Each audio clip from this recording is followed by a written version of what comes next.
Eusia for me chiamo. Metimon catch ejuma edima be pie baby enu ntia nyame adoma Christmas holidays di ameba. Asabwa krabi na mepesa me no kan ewiebreyi. Emra ye Gazette nana in September no mono abrante bi a friend Farouk e de down court to say high court entwemu na ne nyina so nyina ne say Gazette na ye Gazette nana no na etia ahemfumra e wo Ghana ne etosom yenu bibi a ye friend no natural justice no were not taken into consideration. Natural justice ni nyina ne say BBC na me ho famo a say o ma me kwan na me nso me kasa ansana wodi atemu bi aba enti ene omkopie mu wo court no afanu no nyina ekasa ye na Samgba Gyafla lawyer say sorry ye cancer dey bi mu ahemfumra bi aso the Chieftaincy Act no very clear say near or say we for after everything on the ordin krata ne ba the traditional council e konso na free ya ekopie mu wo national en krata no kopie mu wo national na national said ye say omudi na Samgba Gyafla din ehye Ghana ahemfudin ho a kyerɛ wona yɛ sampa man hene na mbom na omudi nneɛma bi atwintwan kwan sɛ obi afale prohibition bi ɛwɔ bebi ɛno nti ɛna omunye enti omo ba court sɛ saa de na omo ka no ɛnyɛ nyinaso ɛni mmara mu enti court no hwehwe mu na court hu sɛ ɛnokorɛ sɛ dwumadie bi wɔ hɔ na aban adwuma ne sɛ woyɛ na wokɔhyɛ bebi nti wontimi nya court timi hyɛw sɛ kɔyɛ ɛno nti na court hyɛw ne yɛtɔsom yi no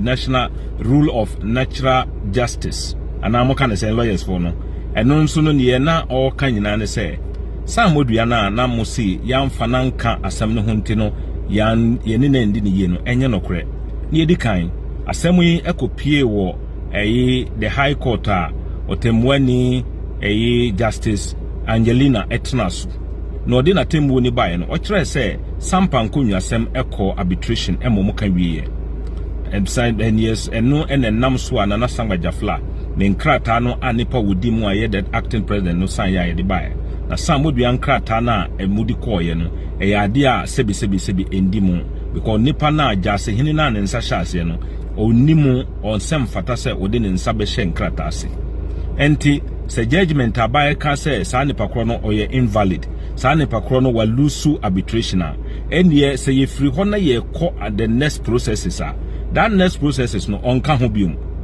because menewo ye yaba bedru baby ye se meme nkrata no de edi mu wo nkrata no endi mu enti the next stage na ye ko no wa wo nkrata endi mu no onka ho biom ne science na ye kopie mu wo court a yamfa SammorDua anka ho te judge ne tie obia argument ne bibia no na judge ne ka se wono etemuani na wotena so a oda ya ide na Samgba Gyafla din eka Ghana ahemfudin ho a ekyerese wona ye sampa man hene no ohwehwe ani nyina mu ene wo hunu se asem na nkasa na ye ka no yaka dadada through arbitration emma the high court ruling na ebaye no nso no esi ni pi agitu mu se ampa enti de wo hunu se SammorDua lawyers no ye nyina ne se asem na ye di ka no high court a otemwani Angelina tena so kan ya na ye say bi omko appeal a omanko no eno ena omo pese omo be remedy through that yene say the order leading to the entry of Samgba Gyafla din ewo national on reverse no na ade bi a eni nyinaso ewo mram the senti no say o ka say o revoke emo makoyi Samgba Gyafla din afri Ghana ahemfudin ho a na eni nyinaso the senti no omo application na nko omo di baaye na nko omo hwehwe say ye beyi na din afri Ghana ahemfudin no wa dismiss no abstract enti saa enetie te medamasi nyame nkamu nyina ho na wo mo ho ban na yenkosoa na yemmo sampa asundwe ho ban sende yememe ka no na no emere nipa bebre frame na wo ma out na se bebi a me wo no ebedru a me ne mo bekasa de bia na yeme ka no metie second deputy speaker of parliament or can bibi or say don't honor a fight in your father's farm, knowing very well that it is your father's crop that will be destroyed. In Tebusiafo, Yana Nanomo Bray and Omuchi Sampa Krubia and Ebedru baby Edri. And then Ebedina Samgba Gyafla and Samo through a mamreni a mandiani Ghana Mramua. And my young son Krofoso and say ye kurun.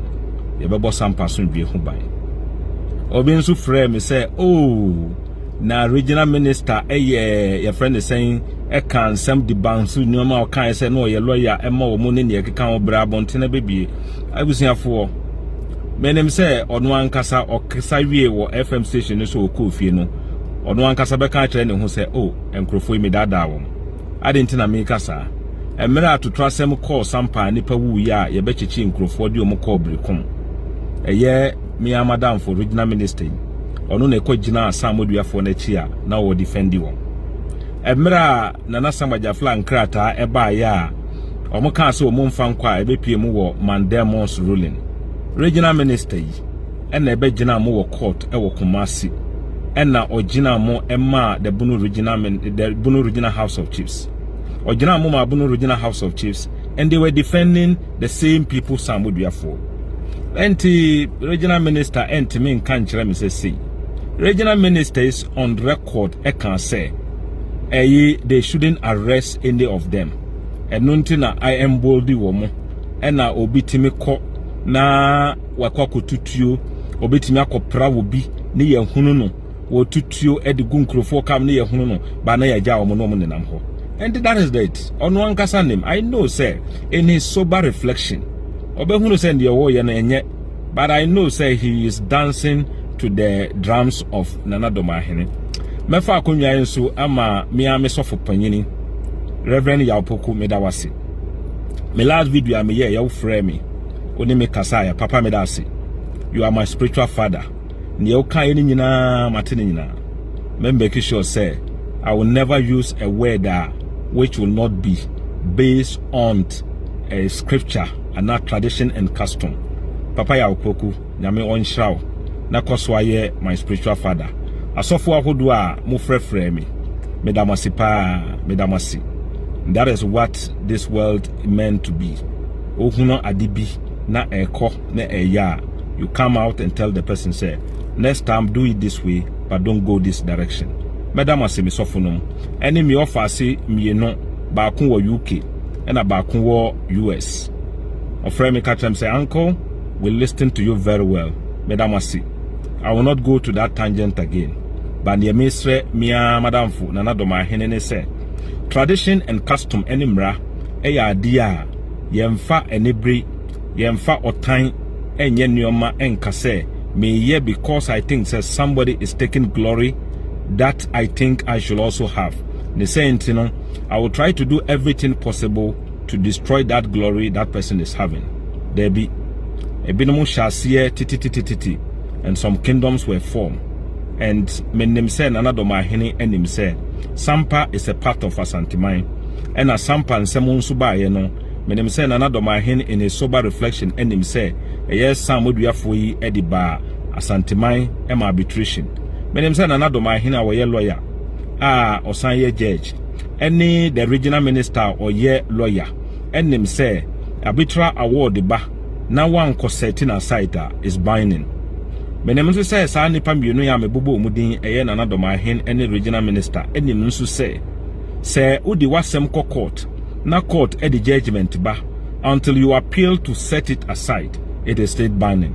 Nti omonkofa the Mandemons ruling otemwani Angelina edi ba ye no monkinkan no monhwe state a year of making womo have they appeal and set it aside na omwankasa omuntimi hono mesre baby a Ghana could read ye. A Ghana edimra and edibu Ghana. Edi amamre ni amanie, edi ayen shisheye, edi ayin na Samgba Gyafla, and a Ghana mra asinipi. Aya Gazette. The mesro bibiara, mesre invested. A mo biansro, mumra na mumedi majuma. Amunya munya manyina. I say a binomu ye press conference. Whatever they said, mo amunim, mu ye abadwimba. Muye nyansafo munim ne ekoso me nana ajarafo jo ne kan bibi kire me potokasa mo say what royalty has handed over to you royals don't destroy it nentira mu nyina ne say adikudi a enam adihyesu ema wonya no dihyenom ense saade no obobo ho ban dihyesu enenam so a Sampa ababedi yensa enti ye bebo Sampa ho asundwe ho ban. No matter what, nipa tia ye nan so kra na, we will not satisfy our egos. Enka say yenso yenkotia obi na so. We will make sure say ye be yusu amamere amanie ni Ghana mra e de asundwe aba Sampa. Madam ase mahemfu ahemfu akodo lawyers akodo timamufuo obi biara madam ase baby a Sampa akwakodri yenem say whatever has happened for a purpose.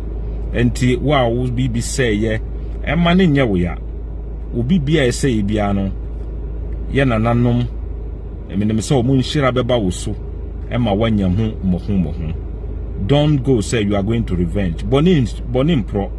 Enti obi ya obi ya boni bia ko police station na ko report. Don't take the law into your own hands. Ya besremo. Mo amoma ye nuanom nso sika mo mutoka show ne ekeka on momra. Na mo me invest no omunye dwumadie no. Nana Samgba Gyafla eni ahemfo a omo Sampa Traditional Council ya Gazette wom. They said the way ya Gazette Nana Samgba Gyafla no. Ombehwe se asundwe a mobehia e de aye modwuma no nsabeka nyame adom na meba Christmas mu na me ne mo behia me kyerkyeremo the policy union market breya e wo hwa se timi ho ebi nso frefre me na Nana Samgba Gyafla de no wo ye mesremo ye se wodi ofa obi ahu ne obi because of obi nyoma bi a wo ye nti wodi na chi a one way ya be ya dia ensem fata ena said we sebi ye overlord Sampa eshanasi oti kokoso His Royal Majesty otumfo say tutu ono ene ye hwe no sua no ye nhwe obi biara biom enti yanka say obi ye basabasa yenso ye koye bi yanka say obi afatuo yenso ye kofa bi. We won't do that. Yana nanom brain no muchitre Sampa krobia enti ni ye be ya ma asundwe aba Sampa no eno na Nana Samgba Gyafla be ye. And this ohwe say obi ya de bi na e de ohaw be bre timamufo e de ohaw be bre obi na onka say ono enso ekoye bi se ne be ya nipa be hu so ye bema. Maybe he won't do that. He need not to prove. Uti ne din no a Gyafla ye kasa mo no ujafun la ba we ja uja ula. It means that he has no one who can conquer him. That is the meaning of the name. And why will he need to prove to you, say, he is somebody through hooliganism? He won't do that. Nipa entren the mema yo ewo to trust him. Debi. Ye di nyansa eni abutre ni asundwie ene di kire say ampa we ye bema ampa. Enti royalty has handed over to us. We will use tradition, peace and culture to protect it, and then grounded on the laws of the nation. Timedamasi keneti me samre nyina ne say the application na SammorDua de baye nanka wo hwe ni mu say Nana Samgba Gyafla ne Gazette no yebetwemu no omobo egu enti Sampa manhene Gazette legally traditionally customary any Nana Samgba Gyafla the second. Medamasi biom mama yankoso a na yentena asundwe mu. Medamasi bebre medi me birthday mo am send me message ne ye keka nyina medamasi nyame ya adom holidays mo me ba me ne mo bedi nkomo ne ya hwe bebi a enuoma eko enuoma na nade atoto akwan mu nyina no mabiebie ni ema mu nyina ma ho Kristo asundwe enka mu nyina me chia me sofo Reverend Yao Poko Papa Kristo asundwe enka ho medasi sembre ni mbre nyina wo frɛ na wo guide na wo direct me yi we free mu enka se biom we die enye enka ne sai biom papa nyame onhyira wo medamasi bye bye.